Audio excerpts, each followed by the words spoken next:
Hello, everyone. I'm your host, Luke, and this is my co-host. Jared, how's it going, guys? Sorry, that was bad timing on the drink of water. Yeah, so we're capturing this over Discord video chat because uh, Why not? it's a work night, so That don't is have all the true. time in the world. But Jared and I saw the Green Knight. It was a I personally, I'm when you say I'm a pretty harsh movie critic, Jared. Very much so. Movies that that I like and enjoy. You could be pretty harsh on judging movies, for the Right. most part. In I some I cases, I would give this one a 9 out of 10. yeah, it is a very good movie. But to kind of add on to what you're saying, the 9 out of 10, it depends on if you enjoy seeing more of an artistic view of a movie rather than just it being entertaining and purely action based and driven. This one was much more, it had a lot more artistic flavoring to it. The way that it was filmed was very close up to the face. It was very it was meant to portray more emotion than other movies are. And I think that's one of the best parts of this movie is the way that it captures the motion or the emotions that the actors are portraying and the characters are giving off Yeah, throughout the yeah. storyline. It was the camera was always right in their face, Right here, yeah. like obviously Sir Gawain, but Mhm. also in the other characters. Yeah, Um, wasn't limited just to him. right. So a brief side note: there will be obvious spoilers ahead of this. We're talking about the entire movie, our interpretation of this. As Jared mentioned, this is an artistic piece, so you would say it's very open to interpretation, right? Would say so, yeah. It doesn't just tell you what the symbolic parts of the movie mean. They're more left up to the viewer's interpretation of them.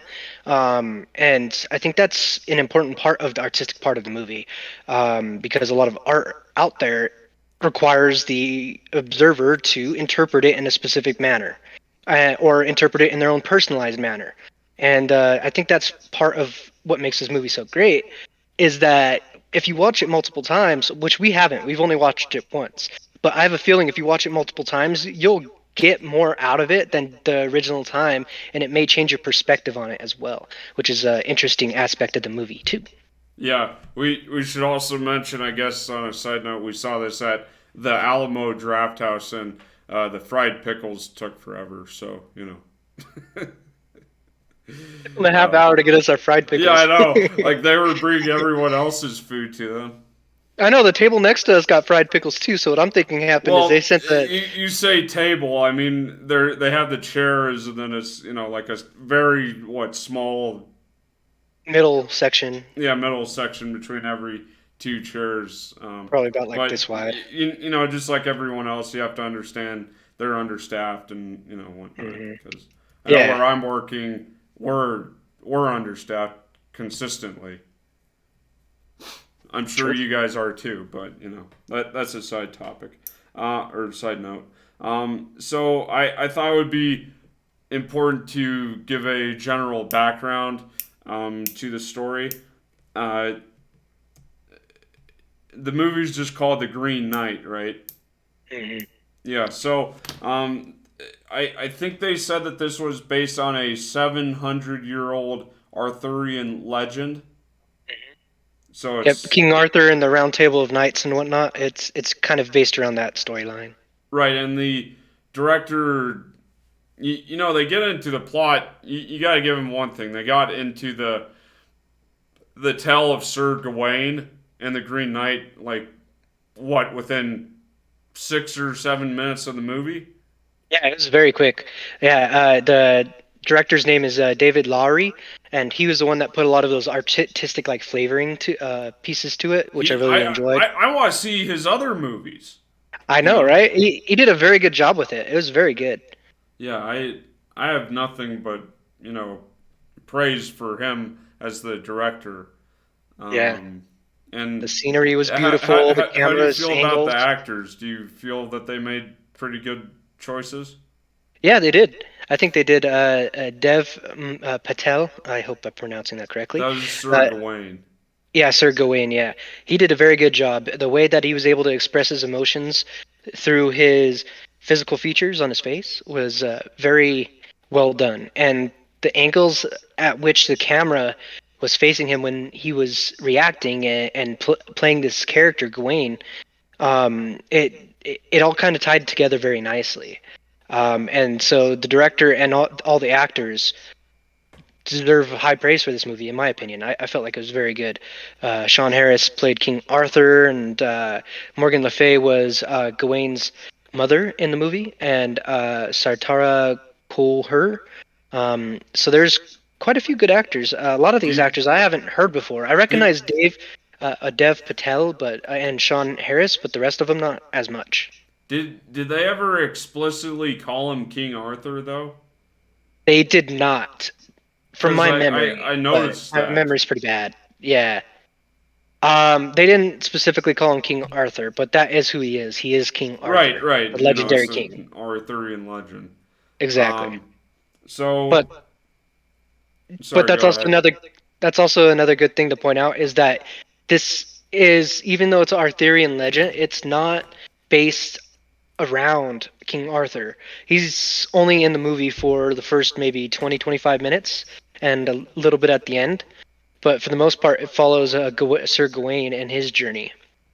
Right, and you might not know this, Jared, but like I've listened to a fair amount of podcasts, you know, on King Arthur, Robin Hood, you know, like these folk tales, you know, that a lot of people have heard of at least, and Yeah. like, you know, the Arthurian legend is like the backdrop, and then like, you know they talk about each night, you know, to like expand upon the universe, the mythos of King Arthur. You know, Yeah. there's Sir Lancelot, there's Sir Gawain, there's I can't name all of them, you know, Yeah, there's all sorts of different ones, yeah. but But it's like the idea of like the round table basically. right, and I found that interesting. His you know, usually like when I see a round table, it's or you know, think of Knights of the Round Table, it's like a round table. It was more like and like the table is different, right? Like there's that open space in the giant middle. Exactly. Yeah, it was more of like a C shape kind of, and the king sat right there and it faced this way.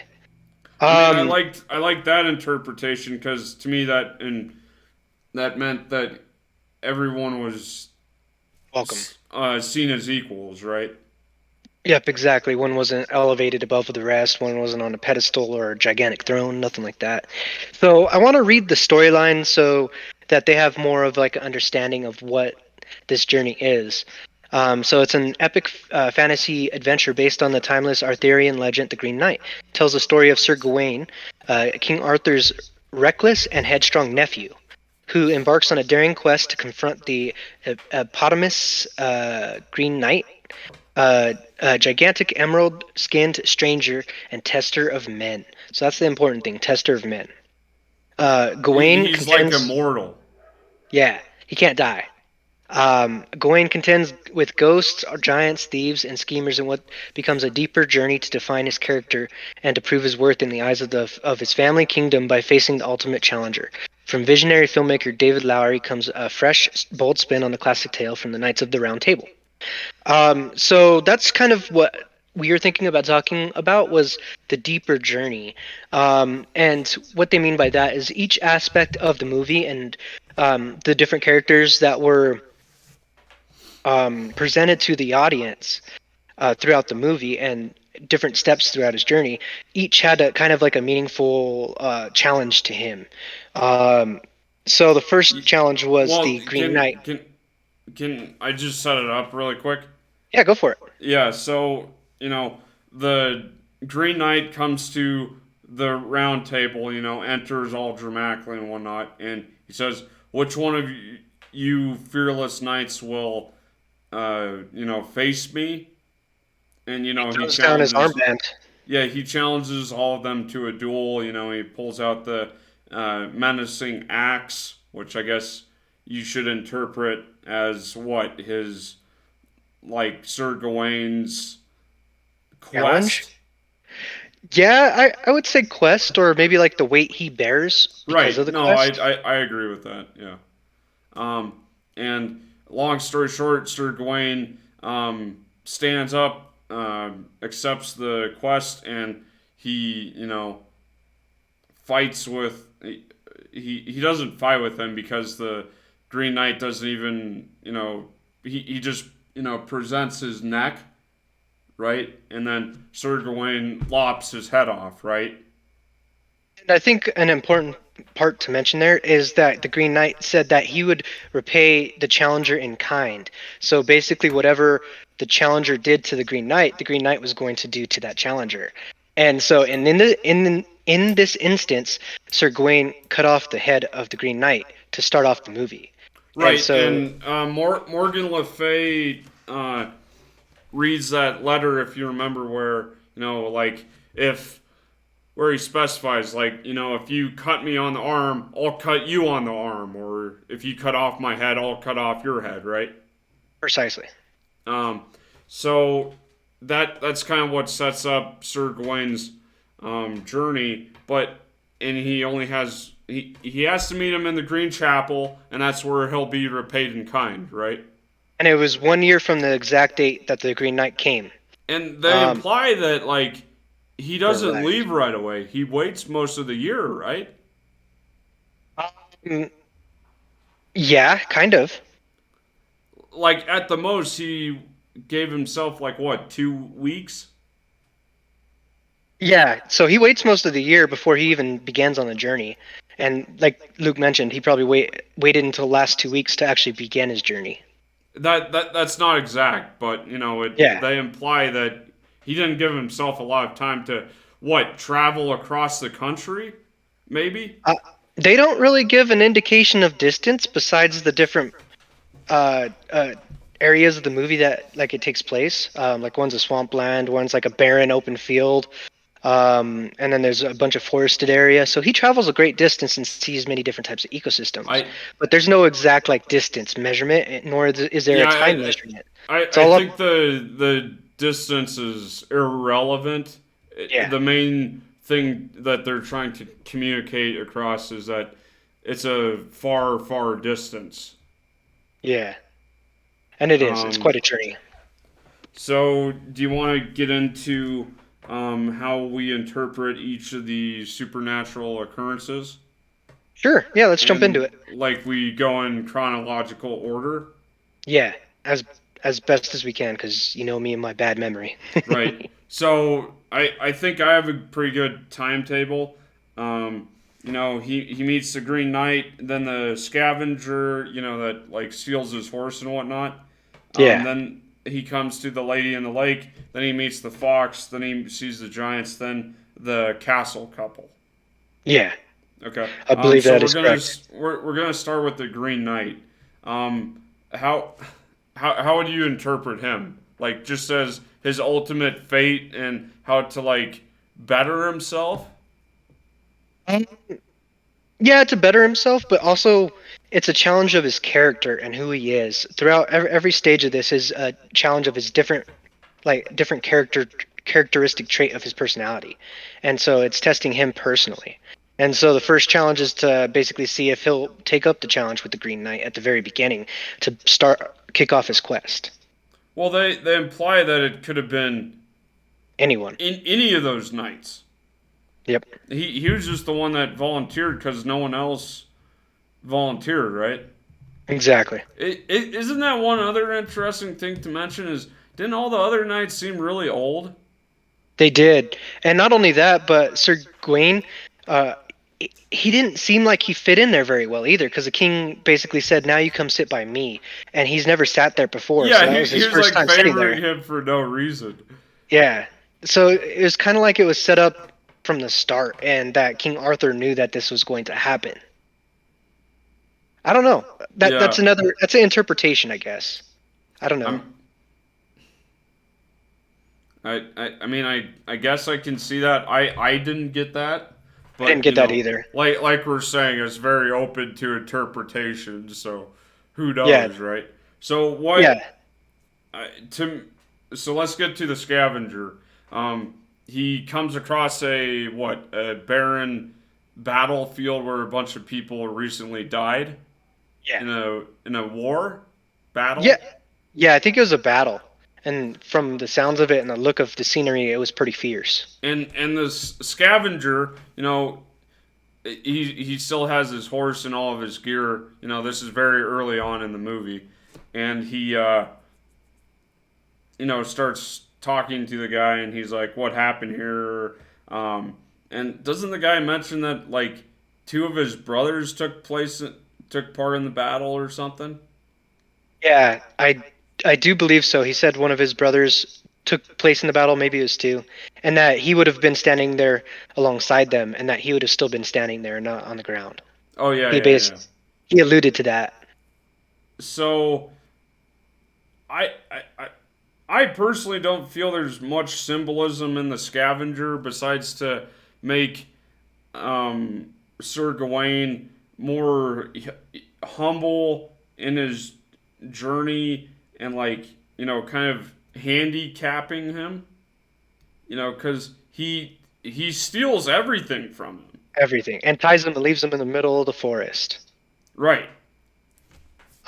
So yeah, I think you're right in that aspect that it was meant to level the playing field. It would have been too easy of a challenge. It wouldn't have been a challenge if all he had to do was ride there on his horse with his food and water and everything. He'd have got there in no time, and it wouldn't have been a problem. Like I he I'll, like he wouldn't have had a chance to grow. exactly, and face those challenges. Another thing I think it's testing him on is his how easily he is manipulated and tricked or deceived. To be a good knight, you can't be tricked that easily. And so I think that might have been part of the challenge as well. And for him failing that challenge and he got deceived, he lost all of his things. Right. So do you want to move on to the lady in the lake? It's Lady Winifred. Yeah, I believe so. I'm not good with names, so. But Lady Winifred is one of the characters. But yeah, basically he runs across this old abandoned kind of house in front Shack, of a like lake. Yeah, house. yeah, it's like a shack. Yeah, exactly. And so He as he he enters this, he falls asleep. yeah, he's looking for a place to stay after he got everything stolen, and he just cut himself because he had a knife or his sword was still laying there because they took the axe and ran away. So he cut himself open after being mugged, and he got away. And he walks and finds this shack in a swampy area, and he just wants to rest. He's exhausted and tired, so he lays in bed and he wants to rest. And I believe she walks in on him while he's like sleeping, and he's like startled by her. Yeah, she says like, "What are you doing in my bed? Get out of my bed." Yeah, and And so he's then very startled. and then she tells her story of how she got all I'll use the word accosted by a Yeah, man that wouldn't take no as an answer. And is he the one that cut off her head? yeah, he's the one uh, who beheaded her. Right. And he there's a key point coming up in that um, when she's like, can you retrieve my head for me? Because no matter she says like no matter how many times I go to get it myself, I can't. Can she even go in the lake, or she just can't find it? She can't go in the lake at all. Oh, she can't. Okay. She can't touch the Um. water from what it sounded like. So like, there's an important exchange between the two where he's like, "So how am I gonna benefit from this?" And she's like, "Why why would you even ask that?" Yeah, why would you even ask me that? Yeah, Right? Because what to me what they're getting at is it's just the right thing to do. Yeah, it's kindness. It's the just thing to do. Like, okay, like the word for that in the animal kingdom, Jared, would be altruism, Yep. where like you're not getting um, Benefit.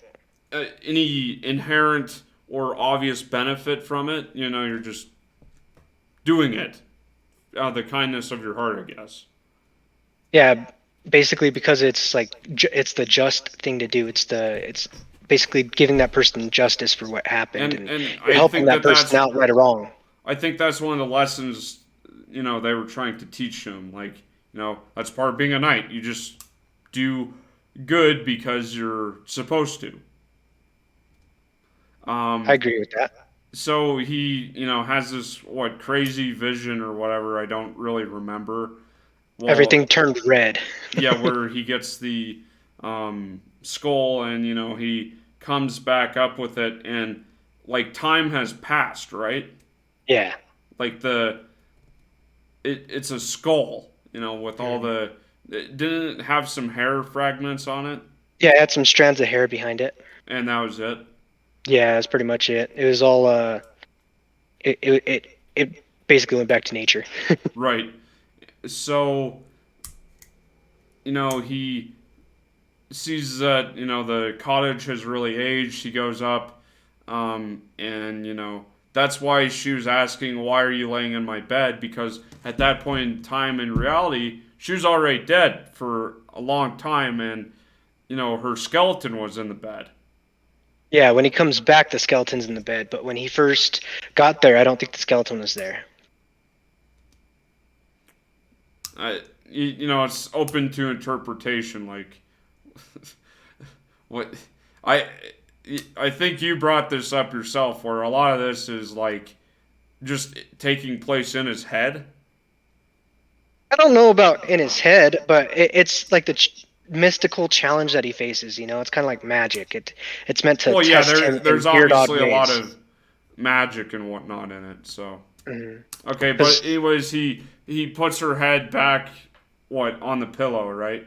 yeah, where it's supposed to lay. And then does she talk again, or I can't remember. I don't remember that part. because I think he just moved? Is that when the fox shows up? I don't remember, but I think we first see the fox when he's walking away from the cabin, and the fox you could see running in the background, kind of watching him. But yeah, I think the fox does transpire right around that area. right. So to me, the main interpretation of the lady, the house, and the lady in the lake, or the her head in the lake, is like teaching him Altruism. altruism, to do Yep. good without expecting anything in return. Yeah, I agree So with you. so the next is the fox, right? I mean, Hmm. it's a pretty constant companion throughout the movie, right? Yeah, Um, because it also take like the fox also kind of protects him from the giants too, and barks at them. right, and we'll get to that. Yeah. The the fox, I would say, is I agree with what you said in the theater, where it was his doubts, Because and towards, sorry, go ahead. I mean, it's his constant traveling companion, but I feel that you would just say he's taking his doubts with him, Yeah, I agree. Kind of and has to lug him with him. right, and we'll get to the giants in a sec, but the fox finally leaves him when he gets on the boat at the end to go get his head chopped off, right? Yep. And when What? that occurs, the fox kind of like actually speaks to him Yeah, and what tells did him it like say? it was Like basically it to was turn essentially back? yeah, it was essentially saying if you cross this river, you will die. And he's like, let's go home, let's go back home, so we'll be safe. And that's essentially what the fox was trying to convince him of was to turn back, Yeah, not to so cross the river. it was his fears and his um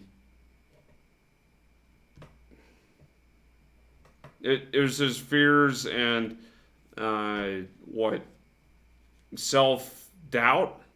Yeah, self-doubt or lack of confidence, maybe. I don't know. He Yeah. seemed fairly confident. But So yeah, now I really want to talk about the craziest part of the movie, to be the giants. yeah, those are freaky. This was after we're not gonna we're just gonna allude that he how to say this, ingested odd plants. Yeah, mushrooms. He found like some mushrooms growing off the cave to eat, and Yeah, so and those we're were not good mushrooms. yeah we'll leave it at there, right? Um, Hmm. so he he that forces him to have some visions, right? Yeah. Um, he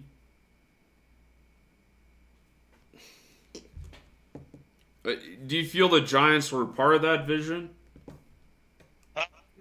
No, I think the giants were part of the lore. I think they're actual creatures. Were weren't they all female? Um, you might be right. I didn't see a male one per se. I just remember seeing the like three females, but there were more in the distance. Right, and they made it very clear that it wasn't supposed to be obvious, right? Like Yeah. they didn't have any, like, besides like the shape of their face, they didn't have hair, they didn't. They're all bald. Yeah, I mean it looked like they had breasts, right? Yeah. Um, but like that's a side note, but He essentially asked them, I guess, if they could give him a lift. yeah, If I didn't remember he right. say that, like, can you guys carry me wherever you were going? Yeah. And like let's set the scene a little. He, walks up the hill cuz he didn't he see like one of their hands or something Yeah. He spotted like one of their tops of their knuckles first. on the mountain. Yeah, on the edge of the So mountain then as he was walking up it. him and the fox run up to that cliff outcropping, Yeah. and there's all this fog, and you can see like what 8 or 10 giants walking into the distance, all going the same direction. Yeah, they are. They're kind of like migrating. And did he shout out to one of them? Yeah, he did. Okay, so he shouted out to one of them, and they just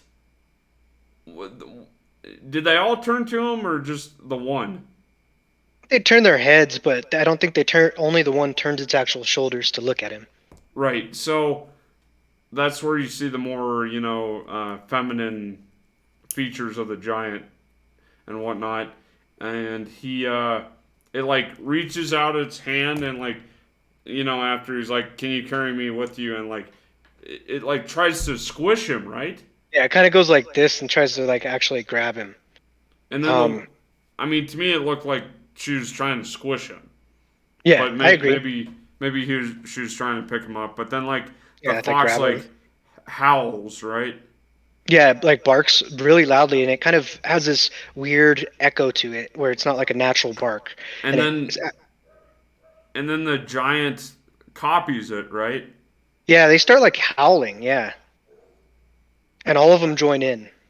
Right. And remember, that's where we see the second giant carrying the baby, Yeah, exactly. which Kind of turns around.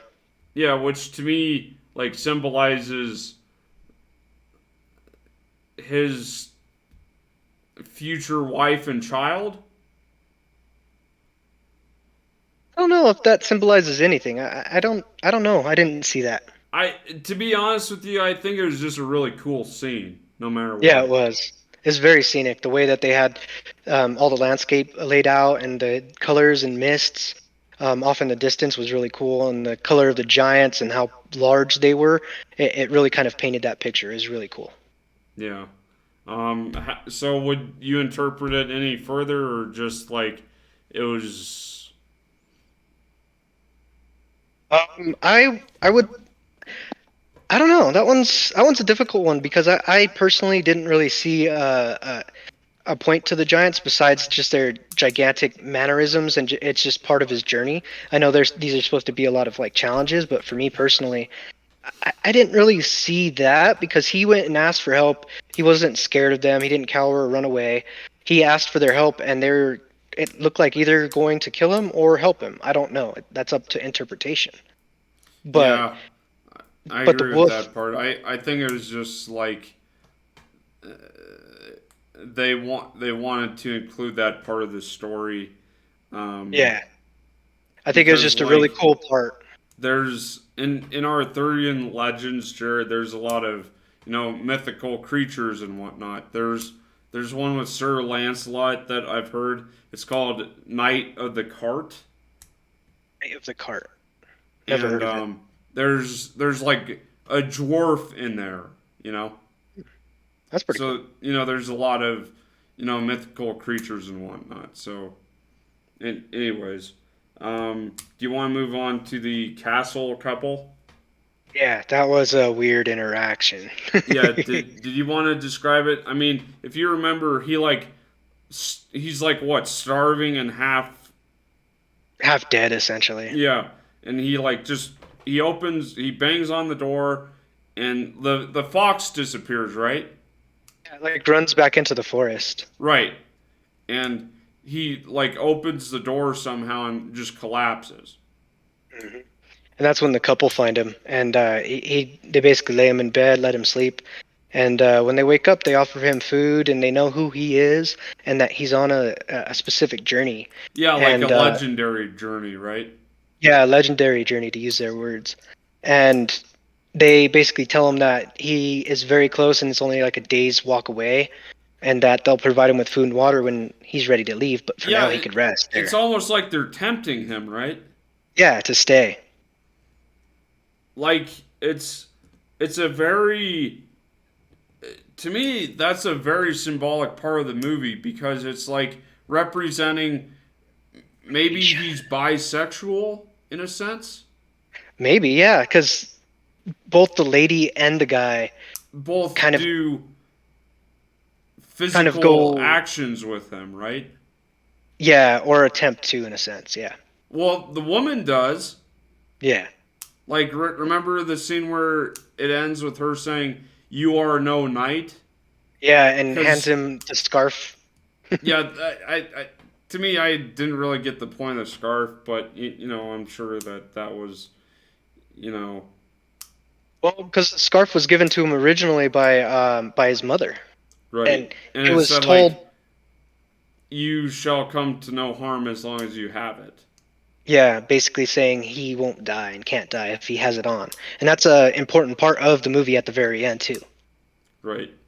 Um. But but he loses that scarf when he gets robbed. But when he goes to this couple's house, they return the scarf to him. Right. So he gets everything back that was stolen from him. Yeah, over time. Right. He quote unquote earns it. Right. Yeah, Um. yeah. Because didn't he get the axe from the lady in the lake? I mean, you said that he gets it like halfway through the movie. I remember him getting it back pretty early on. Yeah, so I think it was the lady at the lake where he got the axe back. Because I vaguely remember it laying in the mud. I mean, I don't remember exactly, but I think that is accurate. Like, because the scavenger ran off into the woods carrying the axe, right?